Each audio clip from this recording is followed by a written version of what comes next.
Blessed morning, people. Back with another video. We're not back with another video.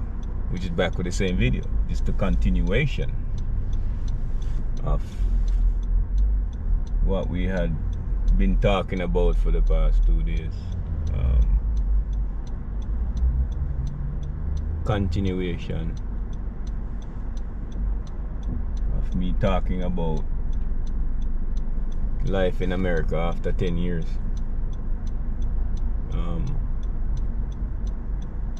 So I think I remember leaving off at the part where, you know,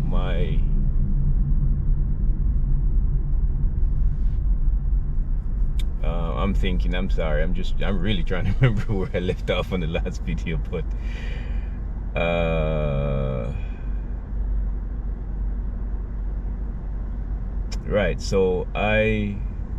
so brother number 2, of course, I moved out, and I've been living in the houses that we're working on, and as time go on, I'm starting to gain more knowledge about things.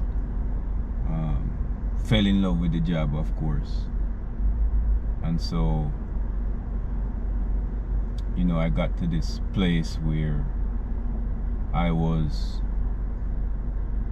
thankful for the experience and the knowledge that I've gained working, doing home renovations. So I actually fell in love with the job, and it has propelled me in such a positive way. You know, you spend time honing your craft, and so that was a good thing, good experience, because sometimes you just don't know where life is going to take you, and whatever knowledge that you may gain from what you've learned, you know, especially learning a trade is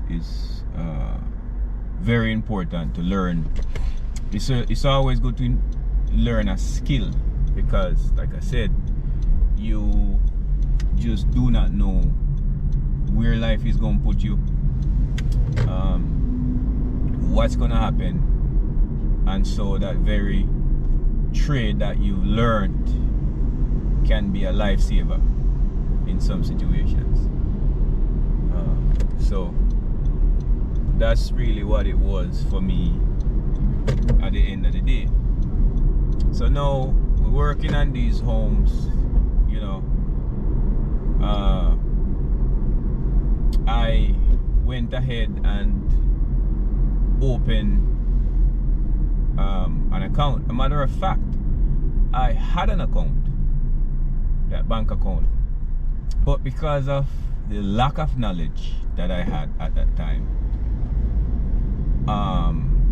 the account basically, it wasn't closed. I just didn't use it, so it was dormant. It was sitting there. I had probably like $10 in that account, and so it was sitting there dormant for all those times, you know, for a couple of, at least 4 years, 3 years, at least 3 years. And so as time went on, you know, I started like I'm starting to learn a few things here and there. And of course, now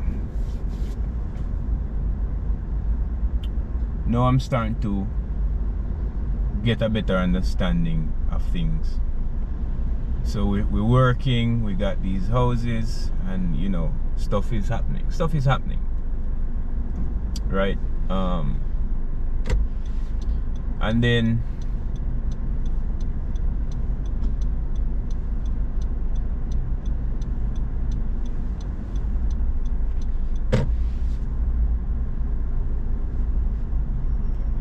And then sorry, I'm just a little distracted for a second. I'm just trying to figure out, I'm all the way over here in this left lane, I'm trying to turn right.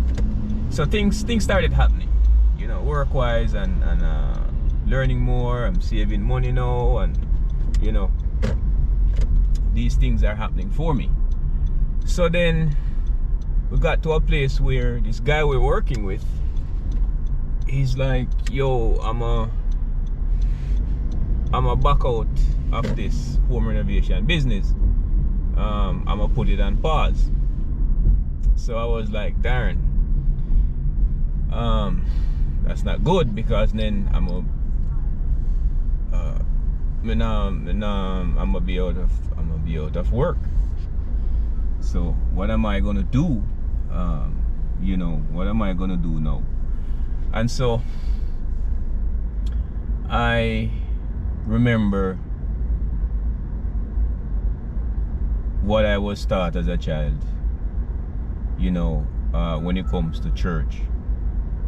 And so I said, you know what, let me see if I can find an Adventist church, to be specific, an Adventist church that was in the area. I so happened to find one, and this is in Altamont Springs, Florida. So Altamont Springs Seventh-day Adventist Church is the one I found. And so I started going to church. The house that we was working at the time was not too far from the church. So I started going to church, started meeting with people, and you know, of course, you know, I've been asked, you know, what do you do for work, so forth and so on. And so I was expressing to them what it is that I do. And so, you know, people started trying to make connections for me and say, hey, you know, there's a brother over here who needs help with something, there's a sister over here who needs help with something. So that's how I started doing a little bits and pieces here and there. In the meantime, because I'm like, if we're literally working on this final house, and he's saying that this is it, he's going to take a break from what he's doing. So you know, I need to go figure out my thing. So I can't turn in here. I can't turn in there. What's the other place? I'm gonna have to turn around somewhere down here.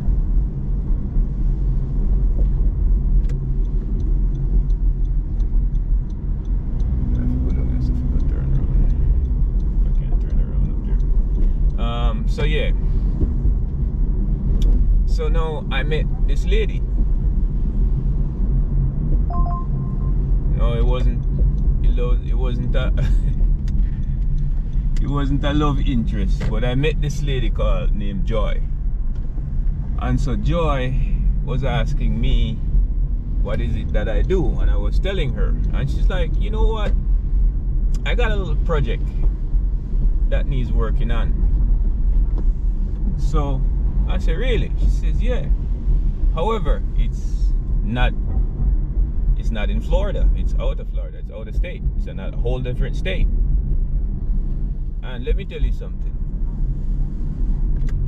I don't know this woman. I have no clue about who she is and what she's about. But I just know that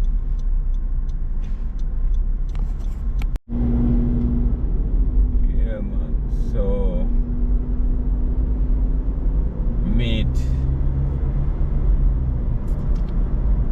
I met this lady named Joy. And Joy is from the Carolinas, North Carolina. that church. That's how I met Joy. And you know, we became associates, because I oftentimes don't necessarily like to use the word friends, because you know, friends is not we meet, we hang out, we have a good time, and then that makes us friends. It's more than that. To me, it's more than that, than just being friends.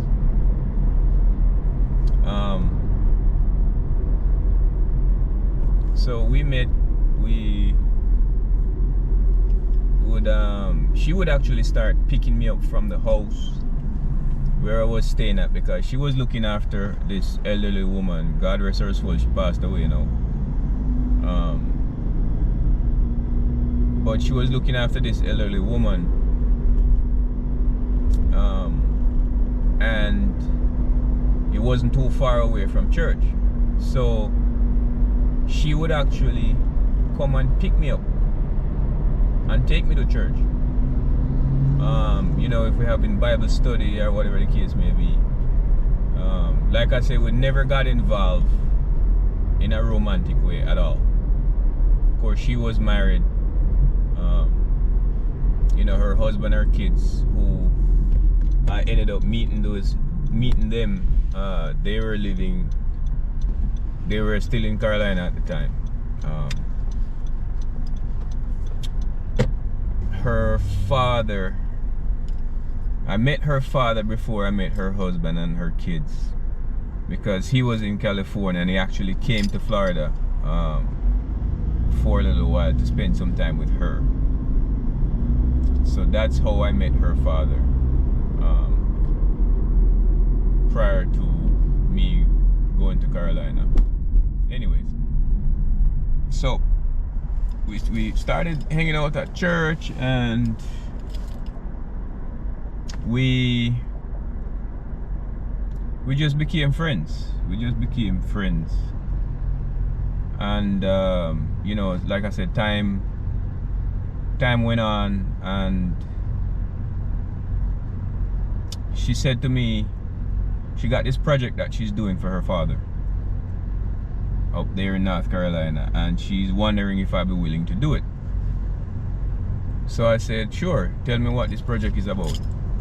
And so she told me that she's just trying to renovate the basement of the house. She wants to put living space, bedroom, that kind of stuff in the basement. If it's something I can do. You know, she and I sat down and talked about the money, how much I'll be getting paid. And so I'm like, this is the opportunity that I have to move on to something else, because you know, here I am about to end what I'm doing, and so now it's like, all right, the opportunity is there to get another opportunity. So I said to her, sure, I'll do this project after we talked about money and everything. And so she says to me, hey, I'll fly you up there, I'll pay for your ticket, whatever, I'll cover all the traveling expenses, and I'll be staying in the house while I'm working on it. So you know, I had a conversation with her concerning rent, and she's like, no, you don't have to pay no rent, you know, you just, you know, I'm paying you to do this job, so that's what I want you to do. Just go in there and handle it, and I'll pay you, you know, X amount of money on a monthly basis. So no, it was not monthly, bi-weekly. She would pay me bi-weekly. So I was making $3,000 a month. So $1,500 bi-weekly is what I was working for. So I'm like, yeah, it's good money. I don't have to pay no rent. All I do is buy food, and on top of that, I would have transportation. She actually gave me her car. So we flew up. We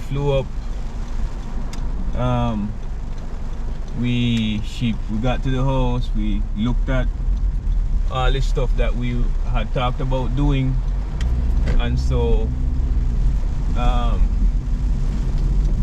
you know, we had signed an agreement, and then I started working. So now this was what, September. This was like the end of September of 2016. Right at the end of September of 2016. So I say, well, you know, I'm out there, I'm doing my thing. Project is going well. I'm getting stuff done. Getting paid. My son had to go back to school and all that stuff. I paid for everything, you know what I mean? His mother is there, but you know, she wasn't really doing much, and it's nothing against her. It's just that she was not able to do much. So I just decided, you know, I'm going to go ahead and be the one to take care of all the expenses. We back to school, in book lists and all that stuff was my son book list was 30,000 Jamaican dollars. It's like 300 US. And so I did all of that, cover all the expenses, you know. Everything was covered, everything was paid for. And so doing this project, things are going. You know, I'm way up here in the Carolinas, man. Like this town, you can research this place called Franklin, North Carolina. That's where I was. I mean, I'm up there. This house is a cabin, right? It's a cabin in this mountainside, miles away from the town, right? But the thing is, it's so beautiful. Like, it was so peaceful and quiet. Now, this was a good thing for me, because after all the things that I went through, with my brothers, I'm like, this would be ideal. This would be a good place for me to be at. It would be a good break, you know, mental an emotional break away from everybody, which, thank God, man, let me tell you something, it worked out. You hear me? It worked out as it should, because it helped me to do some self-reflecting. It helped me to get back on track with things. It helped me to find myself, you know, because trust me, all the stuff that I was going through was, it wasn't easy. It wasn't easy. I had been through a lot. I had been through a lot emotionally and mentally, because, you know, after being treated the way I was treated with my brothers, it took a toll on me. So being up in this place, far away from everybody, just me and the birds and the nature, and this place and this job that I'm doing. And in the process, they had a neighbor, Ricky. So Ricky was living next door. I mean, it wasn't like, you know, just a couple of feet away. He lived a couple of 100 yards away from me. So Ricky and I started interacting with each other, because, you know, driving up to the house, I would pass his place to go to the place I'm staying at. So I would see him and I would just say hello and thing, because it's like there's a part of me that was like, yo, you don't know nobody. You don't know nobody. If anything happened to you, who are you gonna call? You know what I mean? Because I'm just thousands of miles, hundreds of miles away from family. And so again, it's like in spite of what went down, it's like, yo, family, I would have my family if anything happens. You know? But Ricky and I became friends. Ricky and I became friends. And when I say friends, I'm talking about we're still friends to this day. His birthday was a couple days ago, for that matter. You know, and I sent him a message wishing him happy birthday and so forth. So all of that went on, you know, working and meeting Ricky, and we became cool. How funny story about the story is, one day I was over there cooking. I was cooking some brown stew chicken, because I actually had brought up some stuff with me from Florida. You know, like my seasoning and them stuff there. Bring up my brownie and my curry, and you know we are Jamaican, man. You're gonna have all them little things. Then we bring up couple tin mackerel and couple tin ackee, because of course that's the best we can do. Couple color, but anyway, you know, me have all them stuff there go on, and then whenever time Joy go down and she get a break and she a come back, she will actually bring up some more stuff. So one evening me I cook some brown stew chicken, cooking some stew chicken, and in the process of doing that, me hear a knock on the door. So I'm like, well, surely I'm not expecting anybody, because it's just me and me alone that's out here. So knock on the door. So I say, who is it? He says, Ricky. I'm like, Ricky, what's up? So I walked up, opened the door. This man was standing there with a plate in his hand, y'all. This man was standing there with a plate in his hand. He says, listen, I do not know what is it that you're cooking, but I want some of it. And I stood there for a moment like, what? It's like, I don't know what you're cooking, but I want some. And I said, all right, cool. And I actually dished him out a plate of brown stew chicken. And we talked for a little bit, and he went back to his place, and I finished what I was doing. And I want to tell you, you know, this man called me later on in the evening and said, hey, I need you to come by the house. So I walked over to his place, and he said to me, bro, that's the best tasting food or chicken that I've ever had in my life. How? What? You know what? I need you to teach me how to do that. And I'm like, man, I'm not giving you my secret. And he's like, no, bro, for real, that food was good. Now, mind you, I'm not the best cook in the world, but I've been cooking since I was 15. Like, my mama taught me how to wash, cook, and clean. So, you know, he had the food, and his daughter at the time, Faith, you know, Faith and I became friends as well through Ricky. His mama, God rest her soul, she's passed away now, but his mom was alive. His mom was still alive at that time.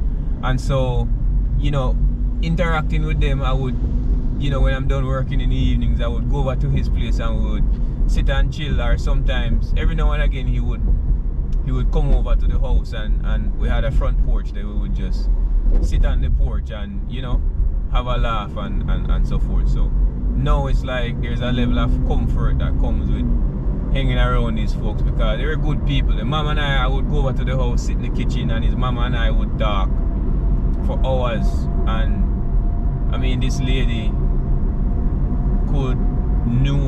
knew the Bible from back to front to back. Like, she could give you a specific passage of scripture and tell you exactly where you would find it and so forth. And so, you know, we started getting closer and closer because of all these different experiences. And his mom, he went out of town. He had some business that he had to do, and he went out of town.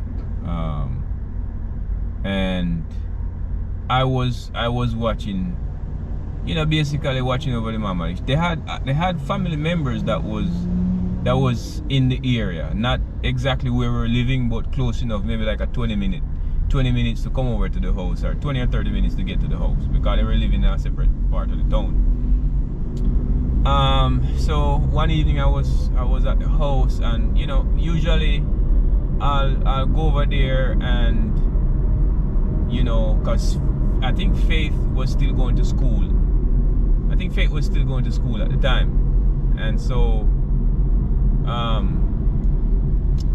I would go over there in the morning, check on them, make sure everything's alright. Then like around midday I would go back over there, because at this time mom was home by herself. I would go over there and check on her, make sure she have something to eat. I would cook and bring her food, then in the afternoon I would go back, like when Faith gets back from school, I would go over there and check on her, both of them, make sure that they're alright and whatever the case may be. And so I remember one particular evening, I was working, and something just prompted me, like, go check on her to see if she's okay. That was his mom.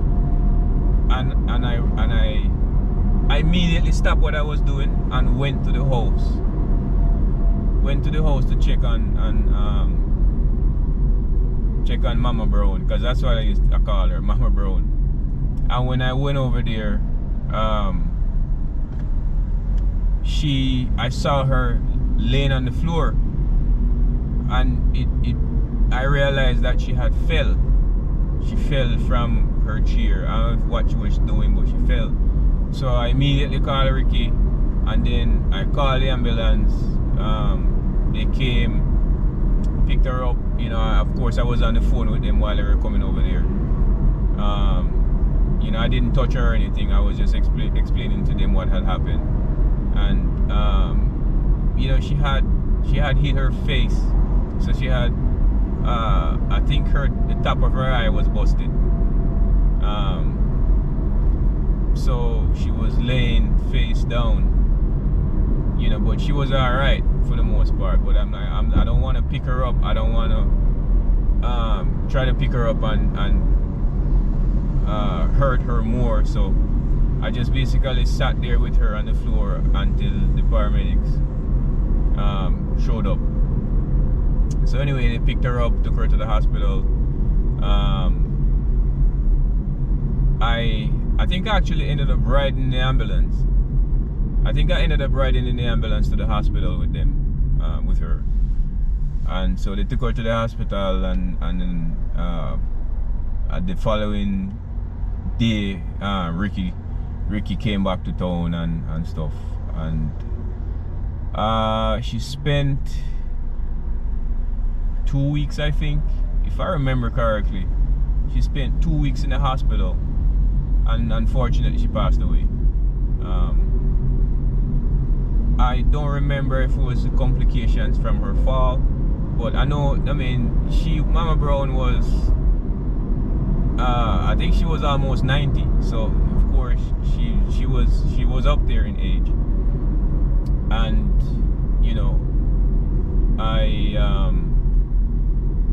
she passed away. I went to the funeral and everything. But it's just one of those things that unfortunately you lose the people you love, like that. So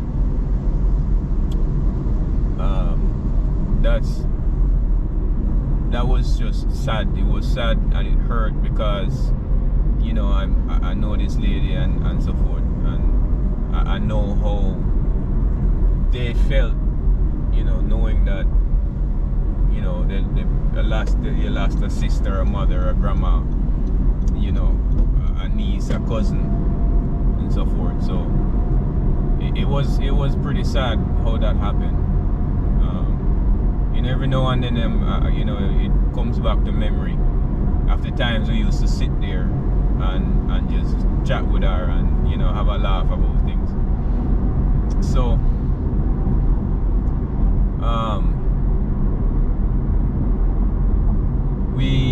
I still working on this project, still doing what I gotta do. And then one day, Joy called me and she says, hey, unfortunately I may have to stop this project because I am basically I think that's when the lady she was taking care of passed away. And she's like, well, I don't have this job no more, and so the money that I'm using to fund this project it's not there anymore. So now we have to stop this project. I had a close friend of mine, someone who I've known for years, that lived here in Texas. And so I called up my friend and I said, hey, you know, I'm out here in the Carolinas and, you know, this project that I'm doing is about to end because, you know, there's not much more money in this to spend. So now, you know, I'm just calling to see if you know anybody who may be looking someone to work. You know, just let me know what's up. And so I want to say maybe 2 days had passed and my friend called me and tell me that, hey,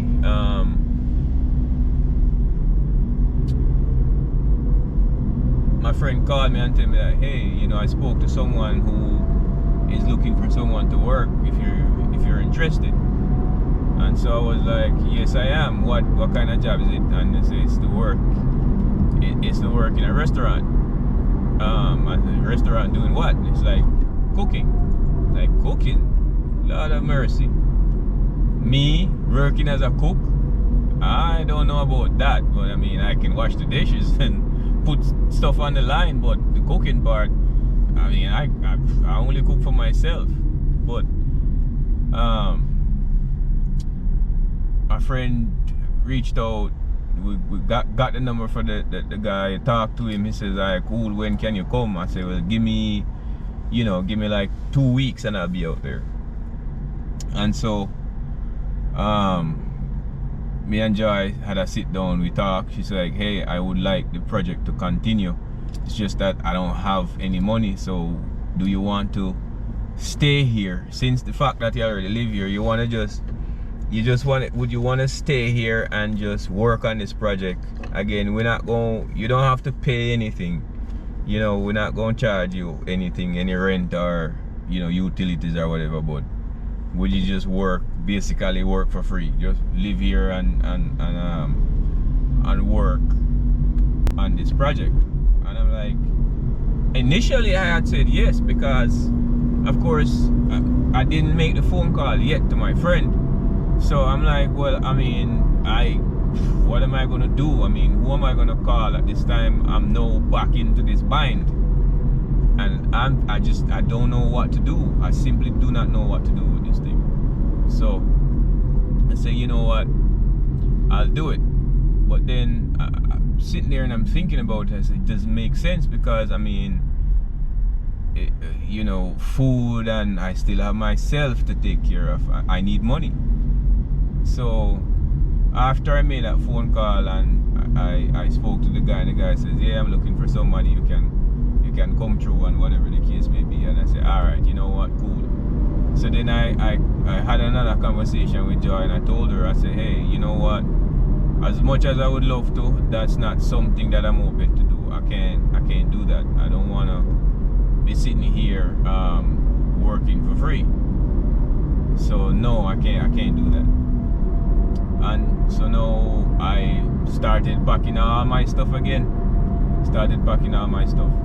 And eventually I had some money, of course, because I was still stacking away my little money, man.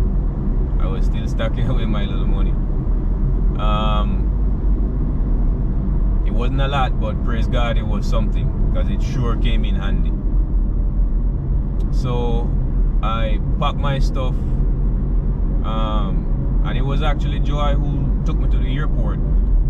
Funny thing is, the flight that I got, when I purchased my flight, I couldn't get any from where I was, because I would have to drive to this town called Asheville. And if you know about the Carolinas, you know about Asheville, North Carolina. So I couldn't get a flight from Asheville, because Asheville is only an hour away from where I was living. However, the flight that I had, the only flights I could get was from Atlanta. So Hartfield Jackson Airport in Atlanta. So I had to drive from North Carolina down to Atlanta, which is a 2-hour drive. Right? So drive down to North Carolina, drive down to Atlanta rather, and then flew out of Atlanta, and then from Atlanta here to Texas. So that's how my Texas journey began. You're gonna have to come back, of course. You're gonna have to come back to hear how the Texas journey started. Because trust me, it became more fun from here. It gets more interesting from here. So leave a comment, let me know what you think. I mean, maybe share your story with someone else. This is just me taking the opportunity now to share my story about it. So come back for the next video, and you will hear about how my Texas journey started.